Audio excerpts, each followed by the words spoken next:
predatory thinking ဆိုတဲ့စာအုပ်ကိုအခြေခံပြီးအစွမ်းထက်ပြီးတမားရိုးကြမဟုတ်တဲ့တွေးခေါ်ပုံစိတ်နေစိတ်ထားတစ်ခုအကြောင်းဒီနေ့ပြောပြခြင်းပါတယ်ဟုတ်ပါတယ်ဒီအကြောင်းအရာကလေကျွန်တော်တို့ရဲ့ပြဿနာဖြေရှင်းပုံတွေကိုတခါတည်းလုံးဝပြောင်းလဲသွားစေနိုင်တဲ့အစွမ်းရှိပါတယ်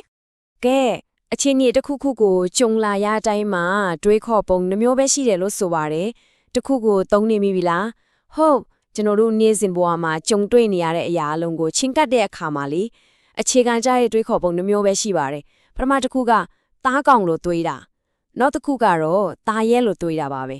ဲဟုတ်ပြီဒါဆိုရင်အဲ့ဒီတားရဲလို့တွေးခေါ်ခြင်းဆိုတာတကယ်တမ်းကျတော့ဘာကိုပြောတာလဲအဲ့တူတူကြည့်လိုက်ကြရအောင်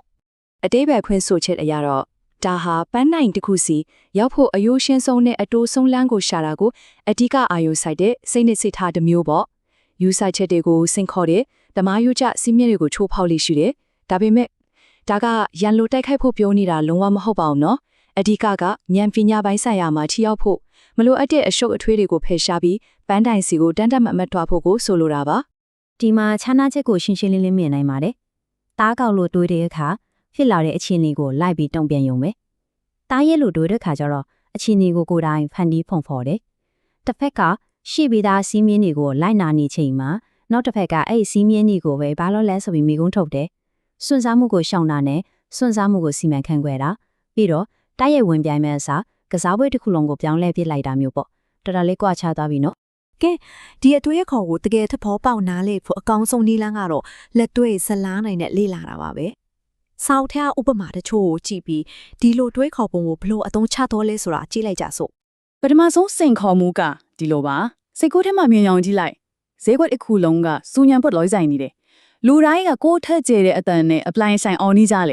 ေအဲ့ဒီလိုနေရာမျိုးမှာကိုယ့်ရဲ့သတင်းစကားကိုကိုယ့်ရဲ့အတန်ကိုဘယ်လိုလုပ်ပြီးထင်ရှားပေါ်လင်းအောင်လုပ်မှာလဲဆိုတော့တမားရိုးကြတားကောင်လို့တွေးခေါ်ပုံကဘာလုံးမလဲဟုတ်တယ်သူများလည်းပိုကျဲကျဲအိုးဖိုးပဲစူးစမ်းမှာပေါ့ပိတ်ဆန်နေပိုသုံးမယ်ကြောညာလေးပိုလုံးမယ်အတန်ကိုအကျယ်ဟုံးဖြစ်အောင်အောမယ်ဒါကတော့လူလိုင်းလုံးနေကြနီလန်းပဲလ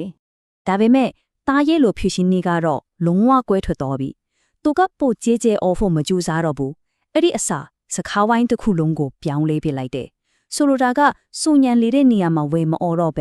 လူတွေကသူ့စကားကိုပဲမဖြစ်မနေနားထောင်ရမယ်တိတ်ဆိတ်တဲ့နေရာအတစ်တစ်ခုကိုဖန်တီးလိုက်တာမျိုးပဲသူက conversation ကို change ပြလိုက်တာကဲနောက်ထပ်စင်ခေါ်မှုတစ်ခုဒါကတော့ဒါဝင်းနဲ့ခေါ်လျက်ဆလန်လို့အခြေအနေမျိုးပေါ့ဗျာကိုထက်အဆက်ဆက်ရရပိုကြီးတယ်ပိုတမတဲ့အင်းအားလေးပိုတောင့်တင်တဲ့ပြိုင်ဘက်ကိုဘလို့အနိုင်ယူမလဲတမာရွတ်ချက်နီလန်းနဲ့ဒါဆိုရင်တော့ရှုံးမှုပဲရှိတာပေါ့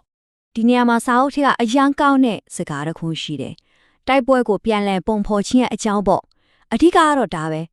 တားရဲလို့တွေးခေါ်တဲ့သူဟာပြိုင်ပွဲရဲ့စီကံအတိုင်းသူတို့အားထားတဲ့ကစားကွက်ထဲကိုလုံးဝဝယ်မကစားဘူးအဲ့ဒီတော့တားရဲလို့ဖြေရှင်းနေကပါလေတိုက်ပွဲမြေပြင်ကိုအစ်စ်ပြန်တတ်မှတ်လိုက်တာပဲသူတို့ရဲ့အားထားချက်တွေကိုအသုံးမဝင်အောင်လုပ်ပြလိုက်တယ်ဆိုလိုတာကပြိုင်ဘက်ကိုတဲ့ဝင်တိုးမဲ့အစားပြဿနာတစ်ခုလုံးရဲ့ပုံစံကိုပြောင်းလိုက်တယ်အဲ့ဒီအခါမှာပြိုင်ဘက်ရဲ့အကြီးမားဆုံးအားသာချက်ဖြစ်တဲ့အရွယ်စားနဲ့အင်အားကသူ့အတွက်အားနည်းချက်ဝင်ထုတ်ဝင်ဖို့တစ်ခုအဖြစ်ပြောင်းပြန်ဖြစ်သွားစေခဲ့တယ်တကယ်ကိုပါနှတ်တဲ့နီးဗျူဟာပဲကဲဒီဇလန်တွေကနေရလိုက်တဲ့သင်္ကန်းကားတွေကိုလက်တွေ့အသုံးချလို့ရမယ့်အချက်တွေဖြစ်ပြောင်းကြည့်ကြရအောင်ဒါကတော့တားရဲလို့တွေးခေါ်ဖို့ကလမ်းညွှန်ပေးမယ့်အခြေခံမှု၄ချက်ဒါမှမဟုတ်လက်နက်ကိရိယာတွေလို့ပြောလို့ရတာပေါ့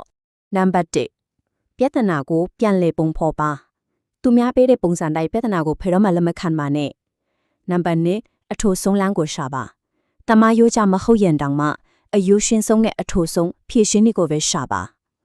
နံပါတ်3ကတော့မထင်မှတ်ထားတာကိုလုပ်ပါလူတိုင်းညားဘက်ကိုသွားနေရင်ပေဘက်ကိုလှက်ကြည့်လိုက်ပါပြီးတော့နံပါတ်4အာယုံစူးစိုက်မှုနဲ့အကောင့်ထဲဖော်ပါလမ်းကြောင်းရှင်းထွားပြီဆိုတာနဲ့တစိုက်မမတ်အာယုံစိုက်ပြီးလှုပ်ဆောင်ဖို့ပါပဲဒါတွေကတော့အဓိကတောက်ချက်တွေပါပဲဒီအကြောင်းအရာကိုအဆုံးမသက်ခင်မှာစဉ်းစားစရာမေးခွန်းတစ်ခုခြံထားခဲ့ခြင်းပါတယ်ကိုယ့်ရဲ့ပတ်ဝန်းကျင်မှာကိုယ့်ရဲ့အလုံးမှာဒါကတော့ဒီအတိုင်းပဲလို့လူတိုင်းကသတ်မှတ်ထားတဲ့အစီအမင်းတွေထဲကဘယ်စီမင်းကချိုးဖျက်ဖို့အသင့်ထင်နေပြီလဲအဲ့လိုချိုးဖျက်လို့ရနိုင်တဲ့ထင်ရှားနေတဲ့စီမင်းတစ်ခုကဘာဖြစ်မလဲအဲ့ဒီစီမင်းကိုရှာတွေ့တာနဲ့တားရဲလို့တွေးခေါ်ခြင်းရဲ့ပထမဆုံးခြေလှမ်းကိုစတင်လှမ်းလိုက်တာနဲ့အတူတူပါပဲ